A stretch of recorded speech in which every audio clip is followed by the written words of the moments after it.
Bonjour tout le monde, bienvenue à cette nouvelle séance d'économie monétaire et financière. Aujourd'hui, on va essayer d'entamer la première partie du chapitre relatif aux théories de la monnaie. Mais j'aimerais faire juste une petite remarque euh, avant de rentrer dans le vif du sujet. J'ai mis à votre disposition lors de la séance précédente une série de questions, en fait des sujets que j'avais proposés dans le cadre d'examen des années précédentes avec peut-être quelques questions. Vous aurez le corrigé ou une proposition de corriger euh, à la fin de cette séance, donc d'ici la fin de l'après-midi. Donc, je vous dirai plus ou moins, vous écrirez plus ou moins quel est le degré ou le niveau de réponse le niveau d'exigence, pour être plus précis, des réponses à ces sujets d'examen.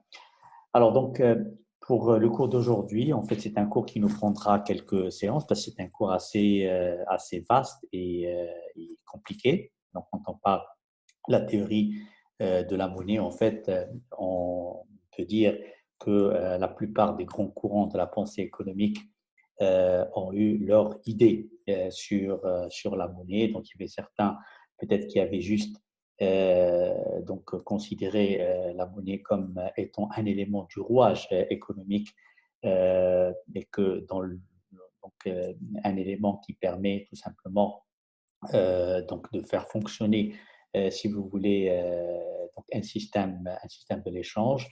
D'autres ont accordé à la monnaie peut-être un rôle beaucoup plus important, un rôle que je peux qualifier d'actif. Et puis, il y a d'autres économistes plus récents, ils ont vu dans la monnaie, des fois, quand l'offre de monnaie n'est pas maîtrisée, un facteur de déséquilibre et de récession. Donc, si on peut résumer un petit peu, si vous voulez, les principales approches en matière monétaire, on peut dire le,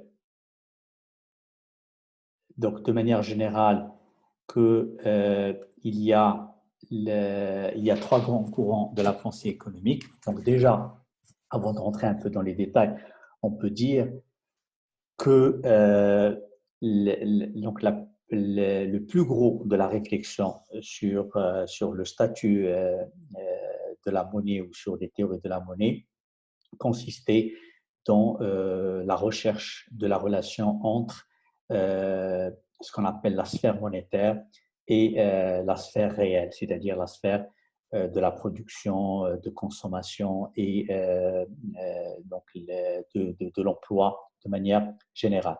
Alors, toutes les théories, en fait, vous avez mené une réflexion en rapport avec ce lien, sphère réelle et sphère monétaire. Alors, d'un côté, vous avez donc des théories qui disent qu'il n'y a aucune relation entre les deux, c'est-à-dire qu'il y a une dichotomie, c'est-à-dire une séparation nette entre le monde de la monnaie et le monde réel, c'est-à-dire la sphère réelle, la sphère de la production, de la consommation et donc de l'emploi. D'autres, au contraire, ils ont développé une approche donc, où la monnaie, en fait, elle joue un rôle actif et donc finalement, la monnaie, elle peut elle a tout simplement des effets sur l'économie réelle. Et puis d'autres, comme je le disais tout à l'heure, qui disent que peut-être la monnaie elle peut avoir quelques effets à court terme sur la sphère réelle, mais à long terme, la monnaie, quand sa création n'est pas maîtrisée, est tout simplement un facteur de déséquilibre, notamment un facteur d'instabilité, notamment un facteur d'inflation, ou voire même certains, ils vont jusqu'à dire que la monnaie ou l'offre de monnaie, quand elle n'est pas maîtrisée, elle peut être carrément un facteur de récession. Alors, c'est ce que je vais voir avec vous aujourd'hui. Donc, je vais traiter surtout les approches dichotomiques de la monnaie. L'approche dichotomique, ça veut dire simplement des approches qui disent que la monnaie, elle joue juste le rôle d'intermédiaire en quelque sorte, et puis elle n'a pas vraiment un effet sur l'économie réelle. La semaine prochaine, je vais traiter avec vous l'approche de la monnaie active, donc l'approche keynésienne, et la semaine d'après, je vais voir avec vous les approches modernes, notamment l'approche monétariste. Alors d'abord, pour ce qui est de l'approche de la dichotomique de la monnaie, qu'on appelle également l'approche de la neutralité monétaire. Donc l'idée de base, c'est que la monnaie, elle est indépendante de la sphère réelle. Donc on dit que la monnaie, elle joue juste le rôle d'un lubrifiant, comme pour un moteur d'une voiture. Donc vous avez bien sûr l'huile, et la monnaie, elle joue un peu ce rôle. C'est-à-dire elle fait fonctionner tout simplement ce moteur qu'on appelle l'économie réelle, mais la monnaie en tant que telle ne permet pas d'avoir, par exemple, plus de production ou moins donc de production. Alors, à la base, si vous voulez, de cette théorie de la neutralité monétaire, on trouve une vieille théorie économique qui a été développée il y a quelques siècles en arrière par un économiste français, donc du nom de Jean-Baptiste Say. Et donc, il a développé une théorie connue sous le nom de la théorie des débouchés. Alors, qu'est-ce qu'elle nous disait, la théorie des débouchés, qui montrait un peu ce rôle euh, neutre un peu de la monnaie? Il nous dit que l'offre crée sa propre demande. L'offre de biens et services, bien sûr, elle crée sa propre demande. Ça veut dire quoi? Ça veut dire tout simplement que quand on produit, c'est ça l'offre, donc l'offre d'un point de vue économique, c'est ce qu'on produit, c'est ce qu'on met sur le marché. Quand on offre quelque chose, en fait, on offre, il y a deux flux qui sont issus de cette offre. D'un côté, vous avez une partie qui est réelle, c'est-à-dire quand on produit, on va offrir des biens et des services qui vont se retrouver sur un marché. Et puis, il y a un autre côté, il y a un flux monétaire qui est issu de l'offre, notamment c'est les revenus qu'on a distribués pour rémunérer les facteurs de production qui ont permis cette production. Donc, en fait, on a deux types de flux qui sortent de la production quand on parle de l'offre. Il y a d'abord un flux réel, c'est les biens et les services qu'on produit et qu'on offre sur le marché. Et d'un autre côté, les flux monétaires, pardon, qui sont rien d'autre que les facteurs ou les revenus des facteurs de production, parce que pour produire, il a fallu payer le travail, donc en fait, il a fallu distribuer des salaires et il fallait rémunérer le capital sous forme d'intérêts, sous forme de bénéfices, etc., etc. Et selon la loi de Say, en fait, il ne peut jamais avoir de déséquilibre entre l'offre et la demande, parce que quand on offre une quantité de biens et de services, par exemple, qui a été valorisé à 100 unités monétaires, on va distribuer 100 unités monétaires sous forme de revenus. Et puisque les agents économiques n'ont aucune préférence pour la liquidité, c'est-à-dire ils ne gardent pas des avoirs monétaires, si vous voulez, euh, donc sous forme, ou plutôt ils ne vont pas thésauriser, ce qu'on appelle la thésaurisation, c'est-à-dire garder des avoirs monétaires en dehors du circuit économique, retirer des avoirs du circuit économique, eh bien les 100 unités monétaires de revenus, on va les trouver sur le marché et la boucle est bouclée. C'est-à-dire, d'un côté, on offre 100 unités monétaires de biens et services et en même temps, ces revenus qu'on a créés, ils sont également de 100 unités monétaires, puisque les agents n'ont aucune préférence pour la liquidité, c'est-à-dire les agents ne gardent pas de l'argent chez eux, par exemple, donc sous une forme thésaurisée, mais ils vont dépenser, si vous voulez, ces 100 unités monétaires, et donc l'offre de biens, elle va être égale à la demande de biens. Et donc, dans cette économie idéale, il n'y a jamais, bien sûr, de déséquilibre. Alors justement, l'approche classique, elle est basée, l'approche classique de la monnaie ou de la neutralité monétaire, elle est basée sur cette théorie simple, donc qu'on appelle la loi des débouchés. Et l'un de ses représentants, donc je dirais récent plus ou moins, donc même si bien entendu on parle d'un économiste qui a développé cette théorie vers le début du XXe siècle, c'est justement Irving Fisher. Donc Irving Fisher est un économiste américain du 19e siècle et qui est mort en 1947. Il est connu par des travaux donc très connus essentiellement sur le taux d'intérêt. Et Irving Fisher, pour montrer un peu cette neutralité monétaire, eh bien, il a posé une équation. Et cette équation, c'est ce qu'on appelle la théorie ou l'équation de Fisher, ou bien la théorie quantitative de la monnaie. Donc, c'est la même chose. Donc, des fois, on parle de l'équation de Fisher, des fois, on parle de la théorie quantitative de la monnaie. Alors, qu'est-ce qu'elle dit, cette théorie? Elle pose l'égalité suivante. Elle nous dit M fois V égale P fois Q. Alors, c'est quoi M? C'est quoi V? C'est quoi P? C'est quoi Q? Alors, M, c'est l'offre de monnaie. Donc, c'est la masse monétaire, si vous voulez, puisque vous savez maintenant de quoi il s'agit quand on parle de masse monétaire, c'est-à-dire l'ensemble des moyens de paiement qui sont en circulation dans l'économie. V, c'est un coefficient en fait qui mesure ce qu'on appelle la vitesse de circulation de la monnaie. Alors, la vitesse de circulation de la monnaie, si vous préférez, donc, un autre terme, on va dire tout simplement qu'il s'agit du rythme des dépenses des agents économiques, ceux qui détiennent une certaine quantité de monnaie.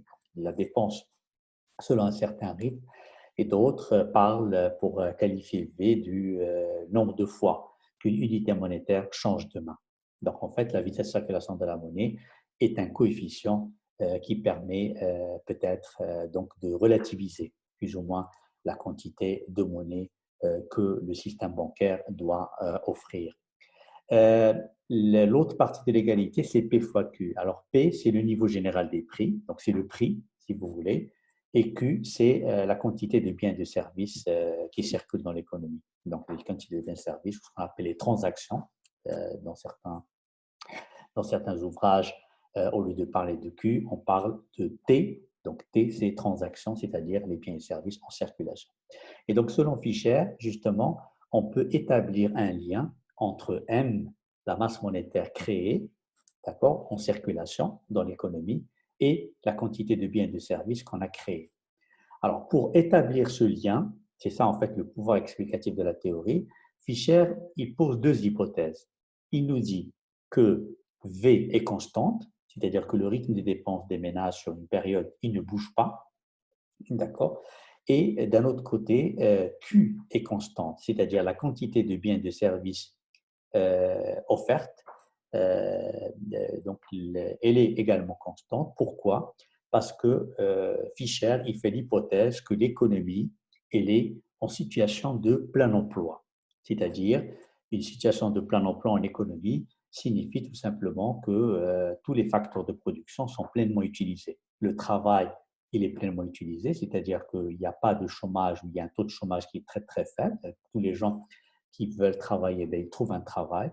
Donc, on ne peut pas augmenter la quantité de travail. L'entreprise ne peut pas disposer d'une quantité supplémentaire de travail pour augmenter sa production. Donc, déjà, il n'y a pas assez de travailleurs disposés à travailler. Et puis, d'un autre côté, on suppose également que le facteur capital, il est pleinement utilisé, c'est-à-dire que les machines, si on prend donc le cas des entreprises, on va dire que les machines tournent à plein régime, c'est-à-dire que les machines tournent à 95% de leur capacité de production. Et donc, dans ce cas-là, on est dans une économie qui ne peut pas augmenter Q, qui ne peut pas augmenter la quantité de biens et de services offerts sur le marché ou offerts dans l'économie, tout simplement parce qu'on n'a pas de facteur de production. Donc, deux hypothèses sans lesquelles la théorie elle n'a aucun pouvoir explicatif. C'est-à-dire que pour établir un lien entre la quantité de monnaie qui circule dans l'économie et, bien sûr, la quantité de biens et de services offerts, eh bien, on doit supposer ces deux hypothèses, à savoir, on doit poser ces hypothèses, à savoir que V est une constante et Q est une constante. D'accord? Alors, donc dans ce cas-là, si V et P sont constantes, d'après Fisher, eh bien, toute augmentation de la quantité de monnaie dans l'économie, tout accroissement de M, ne peut se traduire par une augmentation de P. D'accord? C'est-à-dire que chaque fois que vous augmentez la masse monétaire, vous allez tout simplement augmenter la valeur monétaire de la production des biens et des services qui est offerte dans l'économie. D'accord? Donc, Ça, c'est donc, cette première approche, donc l'approche de la neutralité, à savoir que M, donc vous l'augmentez juste pour assurer des transactions, donc pour permettre à la quantité de biens et de services qui circulent dans l'économie, donc la quantité de biens et de services de bien circuler dans l'économie. Et donc, dans ce cas-là, si le prix augmente, cela veut dire que la quantité de biens et de services qui circulent dans l'économie a augmenté et donc, finalement, on doit offrir plus de monnaie pour permettre aux gens, permettre aux agents économiques de disposer des moyens de paiement qui leur permettent, bien entendu, de participer à l'échange et donc, en fait, de faire circuler les biens et les services qui ont été offerts par l'économie. Alors, une autre approche toujours de la neutralité monétaire, c'est ce qu'on appelle l'équation de Cambridge. Donc, l'équation de Cambridge, en fait, c'est ce qu'on appelle l'approche néoclassique de la monnaie. Donc, vous allez voir qu'elle ne dit pas beaucoup de choses de plus par rapport à la théorie de Fisher. Alors, l'équation de Cambridge, en fait, elle pose un certain nombre d'hypothèses. La première, elle nous dit que les agents économiques n'ont aucune préférence pour la liquidité. Ça veut dire quoi?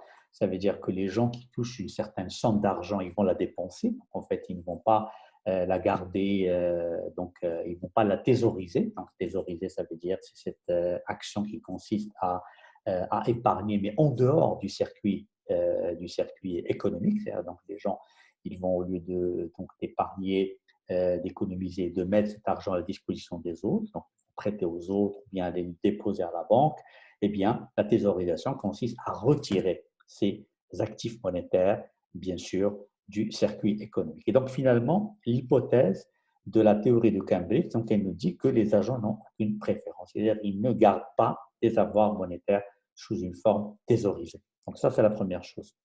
Et donc, la monnaie, elle est utilisée que pour la transaction, elle ne peut pas jouer un rôle de réserve de valeur, si vous voulez.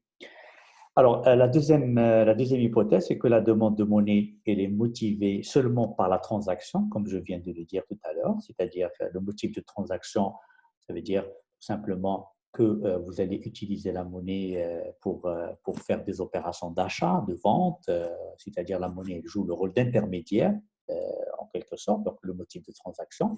On laisse de côté le motif de précaution ou le motif de spéculation comme on va le voir plus tard quand on traitera la théorie monétaire dans le courant keynésien. Donc là, pour l'instant, vous retenez seulement que la monnaie, elle est juste utilisée pour l'échange. Et dans ce cas-là, la demande de monnaie, selon cette approche, est une fonction croissante du prix de la production. Le prix de la production, c'est-à-dire c'est la valeur monétaire de la production. Et la théorie, elle pose MD. MD, en fait, c'est la demande de monnaie. M, donc monnaie, et D, c'est demande. D'accord? Elle est une fonction du prix et de Y. Y, en fait, c'est Y, c'est la production, comme vous le savez très bien. Comme vous l'avez vu, probablement dans votre cours de macroéconomie l'année dernière. Et donc, dans ce cas-là, la monnaie est une fonction stable et linéaire du prix de production. Alors, MD, en fait, elle est posée, MD, la demande de monnaie, c'est un petit cas, encore une fois, d'accord? Donc, ça n'a rien à voir avec le multiplicateur. Donc, petit cas, c'est tout simplement l'inverse de V dans la théorie de Fisher, c'est-à-dire K, c'est 1 sur V, tout simplement, et P fois Y, en fait, c'est la valeur de la production. La valeur de la production. D'accord. Alors maintenant, quel est le pouvoir explicatif de cette théorie? Donc, cette théorie, elle nous dit tout simplement euh, que la demande de monnaie, c'est-à-dire la demande de moyens de paiement par les agents économiques, elle va dépendre bien sûr de la valeur de la production en prenant en considération un coefficient qui pondère un petit peu cette demande de monnaie. Et ce coefficient, c'est le petit k. D'accord? C'est-à-dire que si on veut savoir combien de monnaie on a besoin, bien sûr, on doit d'abord déterminer la valeur de la production, ce qu'on appelle la valeur nominale. La valeur nominale, c'est tout simplement un prix fois une quantité de biens et de services. D'accord? Donc, par exemple, on va dire, supposons qu'on est dans une économie où vous avez un bien, je sais pas, vous produisez des chemises, par exemple, vous produisez 100 000 chemises, supposons que l'économie tout entière, elle ne produit qu'un bien, et que le prix d'une chemise, il est donc de 200 dirhams, eh bien, vous allez dire la valeur de la production, la valeur nominale de la production, c'est les 200 fois les 100 000, d'accord? Donc, en fait, ça vous fait quelque chose comme 2 millions de dirhams. Mais cette demande, en fait, elle est relativisée par la vitesse de circulation de la monnaie, c'est-à-dire par le petit k, donc c'est-à-dire l'inverse de 1 sur v. Autrement dit, tout dépend bien sûr de cette vitesse de circulation de la monnaie. Si la vitesse de circulation de la monnaie, elle va être, elle est faible, d'accord? Eh bien, cela veut dire tout simplement que la demande de monnaie de la part des agents économiques, elle sera également faible, d'accord? Par contre, si cette vitesse de circulation de la monnaie, elle est très forte, c'est-à-dire que l'argent, il circule très, très rapidement, la demande de monnaie, elle va être plus importante, c'est-à-dire des agents économiques, à chaque fois, ils demanderont encore plus de moyens de paiement, plus de monnaie, tout simplement, pour leur permettre ou pour qu'ils puissent donc participer à l'échange, pardon, c'est-à-dire pour qu'ils puissent tout simplement participer à la circulation de cette production dite nominale. D'accord? Donc, en fait, on peut poser tout simplement que MD fois V, si vous voulez, parce que 1 sur K, parce que le K, pardon, ce n'est rien d'autre que 1 sur V. Et donc, on peut poser tout simplement que MD fois la vitesse de circulation de la monnaie, c'est-à-dire le petit v, est égal à la quantité de biens et de services qui est offerte par les entreprises. Donc, si maintenant, d'après cette théorie, la demande de monnaie, elle est exogène, l'offre de monnaie, pardon, elle est exogène. MO, c'est l'offre de monnaie. On a dit que l'offre de monnaie, en fait, elle émane du secteur bancaire. Et cette offre de monnaie, elle va dépendre, bien sûr, tout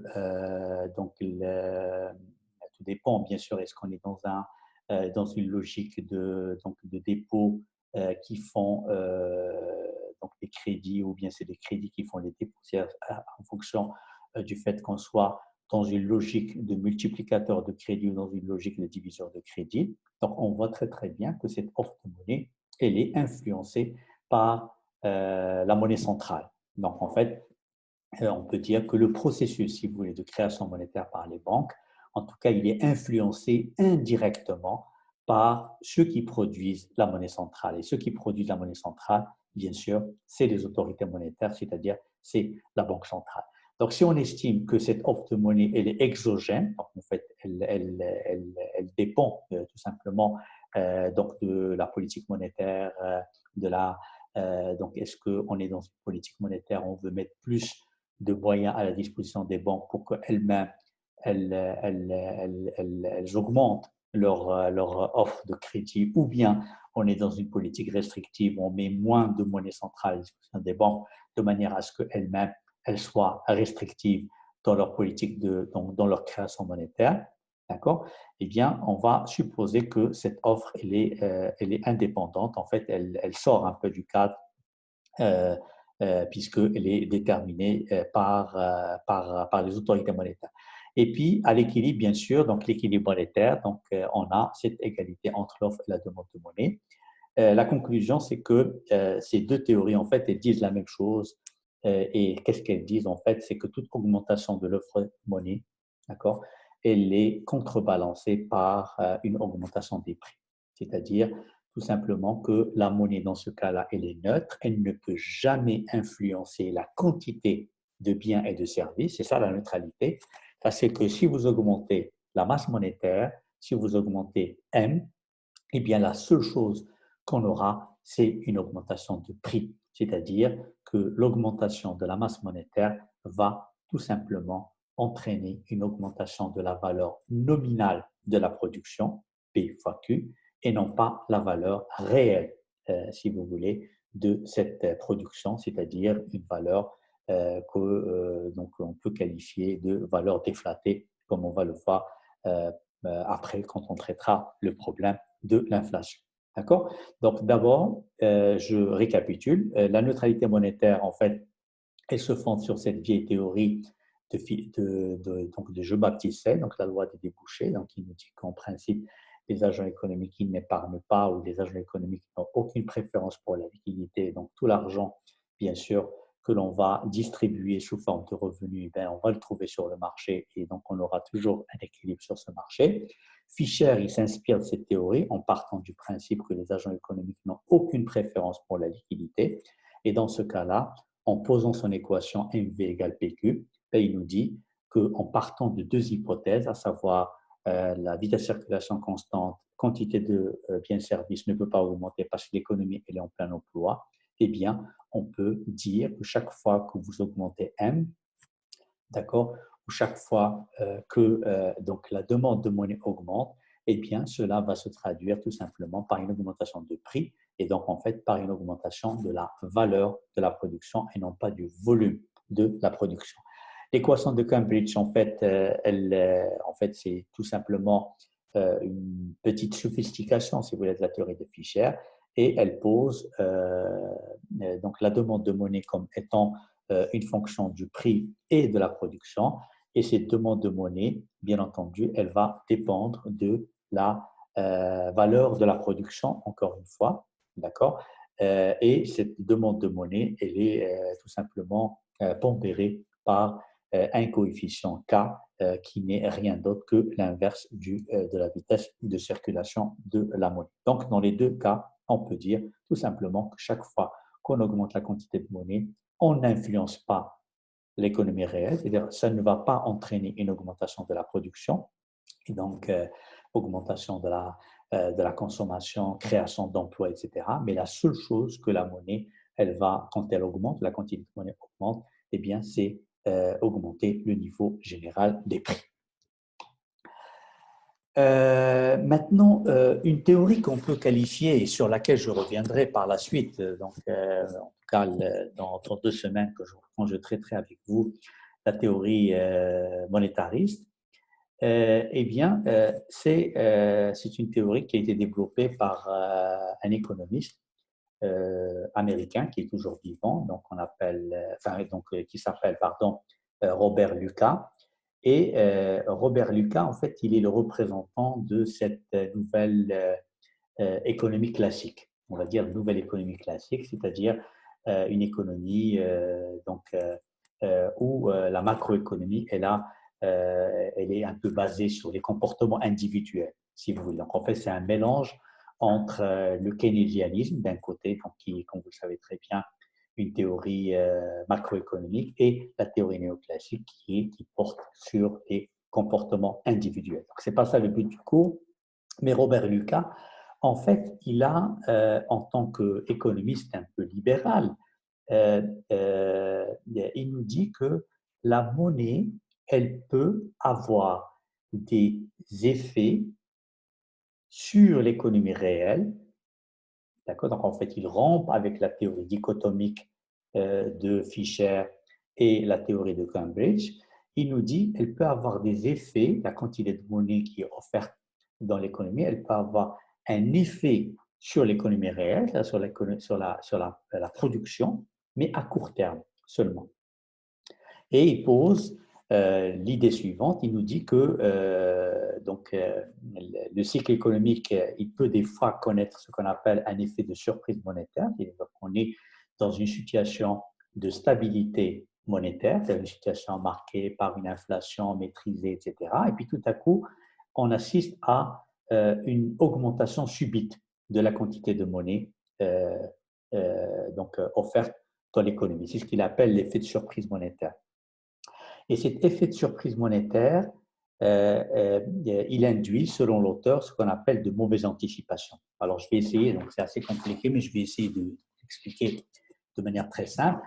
On va dire tout simplement que une augmentation subite de la masse monétaire dans un contexte de stabilité monétaire, il peut pousser les agents économiques à faire des anticipations, c'est-à-dire des prévisions, mais des prévisions fausses, si vous voulez. Donc, on va dire que cette augmentation de la masse monétaire, en principe, elle va avoir un effet sur les prix. C'est normal parce que quand on augmente la quantité de monnaie ou la quantité ou comment dirais-je, la masse monétaire, eh bien, on s'attend à ce qu'il y ait une augmentation de prix. Normal parce qu'on va créer du pouvoir d'achat, on va donner aux gens des moyens pour dépenser et puis la conséquence serait bien entendu une augmentation de prix. Et les agents économiques, ils peuvent tirer une mauvaise information, si vous voulez, de cette augmentation de prix. Ils vont dire l'économie, elle est en train de repartir. C'est-à-dire que l'économie, elle va renouer avec la croissance. Il y a certains qui vont se mettre peut-être à investir, d'autres qui vont se mettre à consommer, d'accord. Ceux qui sont au chômage, eh bien, ils vont dire c'est le moment pour regagner le marché du travail, donc pour chercher un travail. Et donc, en fait, ce soubresaut monétaire ou cet accroissement de la masse monétaire, avec l'effet qu'il a sur le prix, il peut créer une illusion, ce qu'on appelle des illusions, donc des anticipations, mais des anticipations fausses. Les gens ils croient que l'économie, maintenant, elle est sur la voie de la croissance, d'accord? Et ils vont commencer à prendre des décisions qui ont un impact sur l'économie réelle. C'est-à-dire, les gens, ils sortent du chômage parce qu'ils vont dire que donc il y a une demande si vous voulez, de travail sur le marché et donc en fait le prix du travail va être plus intéressant. Donc on va voir les salaires augmenter. D'autres qui vont dire l'économie, bien sûr, donc elle est en bonne santé et bien sûr on va se mettre à consommer. D'autres peut-être ils vont dire que l'économie elle est repartie, donc en fait on va investir pour améliorer notre processus de production pour produire plus, etc., etc. Mais très vite, il y a l'illusion. C'est-à-dire, d'après Lucas, eh bien, les agents économiques, ils vont se rendre compte à terme, donc pas à court terme, mais peut-être à long terme, qu'ils se sont trompés, tout simplement. Parce que ce qui s'est passé suite à cette hausse de la masse monétaire, c'est seulement une augmentation de prix, d'accord? Et qu'ils ont déduit de mauvaises conclusions, si vous voulez, de cette augmentation de prix. Et c'est ça ce qui a influencé, si vous voulez, l'économie réelle.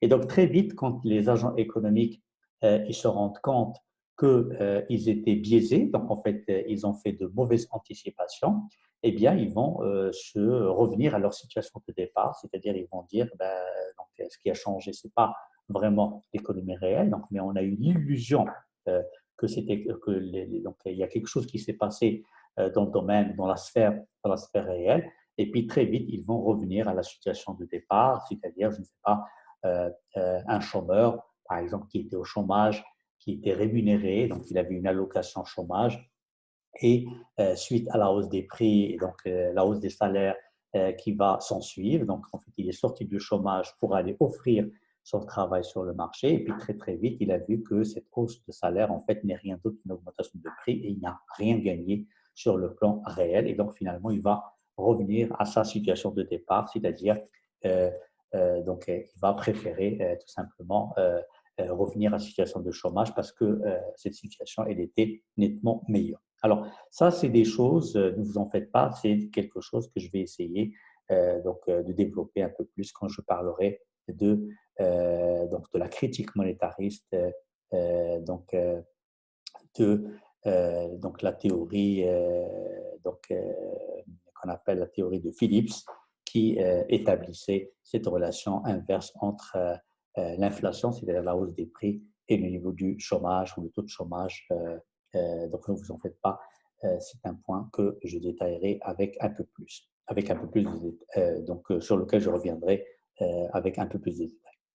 Voilà. Donc, en fait, pour résumer, on va dire que pour les nouveaux classiques, il y a la hausse de la masse monétaire, en fait, elle peut influencer l'économie réelle, mais à court terme, parce que les agents économiques, ils étaient trompés, ils se sont trompés. C'est-à-dire, augmenter la masse monétaire, elle va induire une hausse de prix, et la hausse de prix, elle peut induire les gens en erreur, c'est-à-dire les gens ils vont dire, il y a quelque chose qui a changé, c'est-à-dire l'économie, en fait, une économie, quand elle est en croissance, une économie, quand elle est prospère, en général, les prix augmentent. Et puis, ils vont commencer à prendre des décisions qui vont influencer l'économie réelle. Mais très vite, bien sûr, eh bien, cette illusion, et ils se rendent compte que cet effet de surprise monétaire, il a tout simplement, il les a induits en erreur et ils vont revenir à leur situation de départ. Et donc, finalement, on va revenir à une situation d'avant cet effet de surprise monétaire et bien sûr son impact sur le niveau des prix. Alors maintenant, la théorie en fait qui a le plus marqué un peu les esprits en matière monétaire, c'est la théorie keynésienne. Alors je vais juste introduire un peu cette théorie et je reviendrai aux détails donc la fois prochaine. Alors d'abord, pour les keynésiens, la monnaie n'est pas neutre. C'est-à-dire que l'approche de neutralité monétaire telle qui a été développée par les classiques, les nouveaux classiques ou les néo-keynésiens de la théorie de l'équation de Cambridge ou la théorie de l'équation de Cambridge, eh bien Keynes il nous dit la monnaie, elle peut jouer un rôle actif. C'est-à-dire la quantité de monnaie peut influencer l'économie réelle. C'est-à-dire la quantité de monnaie peut influencer bien sûr le niveau de la production, peut influencer le niveau de la consommation et la monnaie, elle peut influencer également le niveau de l'emploi. Donc c'est en fait toute la base de la théorie keynésienne. Pourquoi? Parce que le contexte dans lequel Keynes a développé sa théorie, comme vous le savez probablement, c'était un contexte de crise. Donc, il ne faut pas oublier que Keynes il a publié son ouvrage principal en 1936, donc la théorie de l'emploi et de la monnaie. Et 1936, la plupart des gouvernements étaient préoccupés par la question de la relance économique. C'est-à-dire après la grande crise de 1929, toutes les économies, elles étaient elles vivaient dans une situation de déflation, donc une situation de dépression, si vous voulez. Et le plus grand défi de ces économies était de savoir comment relancer cette économie. Et Keynes, en fait, toute la théorie keynésienne était justement de conseiller aux différents gouvernements des pays occidentaux, les pays de l'Europe de l'Ouest à l'époque, et les États-Unis, bien sûr, de voir comment ils peuvent justement agir sur le niveau de l'économie. Et la théorie keynésienne, en fait, elle privilégie deux politiques. D'abord, la politique budgétaire, donc en fait, l'État il peut agir par le biais des dépenses, par le biais des impôts, surtout par le biais du déficit budgétaire. Donc, l'État dépense plus ce qu'il a comme ressources ordinaires parce que la différence, elle est financée par la dette. Et il y a l'arme monétaire, c'est-à-dire la politique monétaire qui est considérée comme donc une politique de relance parce que la monnaie, dans la théorie keynésienne, est un moyen qui permet, bien sûr, cette relance économique. Alors, comment Keynes il a remis cette neutralité monétaire? En fait, il a développé deux nouvelles théories. En fait, il a développé donc deux nouveaux principes importants. C'est que d'abord, la préférence pour la liquidité. Et il nous dit que les agents économiques ont une préférence pour la liquidité. Donc, en fait, ça, c'est un point de rupture très, très important par rapport à la théorie néoclassique. Et pourquoi? Parce qu'il dit que les agents économiques, ils ont une préférence pour la liquidité, pour faire des transactions, pour se prémunir des risques de la vie, ce qu'on appelle les motifs de précaution et le motif d'investissement ou spéculation. On parlera de ça la semaine prochaine. Et la préférence pour la liquidité a un effet d'éviction sur l'économie réelle. Et ça, c'est très, très important. C'est-à-dire, il nous dit tout simplement que chaque fois que les agents économiques gardent leurs avoirs liquides, c'est-à-dire ils vont garder de l'argent chez eux, si vous voulez, eh bien, cela se fera au détriment de la consommation. Et c'est comme ça que la monnaie, elle a un impact sur le volume des transactions et donc sur l'économie réelle. Et puis après, la deuxième théorie est relative à la fixation du taux d'intérêt, puisque le taux d'intérêt dans la théorie keynésienne est une rupture fondamentale avec les théories classiques qui nous disaient que l'intérêt il est déterminé sur un marché qu'on appelle le marché des capitaux. Donc, en fait, c'est l'offre et la demande d'épargne qui détermine le taux d'intérêt. Ça, c'est ce que disaient les classiques, les néoclassiques. Les keynésiens, ils voient la chose autrement et ils disent tout simplement que l'épargne, en fait, déjà, elle n'est pas une fonction croissante du taux d'intérêt, donc, mais elle est une fonction du revenu. Et puis, le taux d'intérêt n'est pas déterminé sur le marché des capitaux, mais sur un marché qu'on appelle le marché monétaire ou bien le marché de la liquidité. Voilà.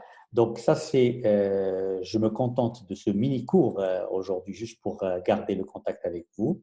Donc, je vous propose de revoir cette petite vidéo, en fait, qui n'est pas très, très compliquée pour voir un petit peu ce que dit essentiellement la théorie classique. Et la fois prochaine, donc, je vais prendre un peu plus de temps pour traiter avec vous cette approche keynésienne qui a révolutionné, si vous voulez, ce lien entre la monnaie ou la sphère monétaire et la sphère réelle. Voilà. Donc, je vous souhaite un bon après-midi et à la semaine prochaine.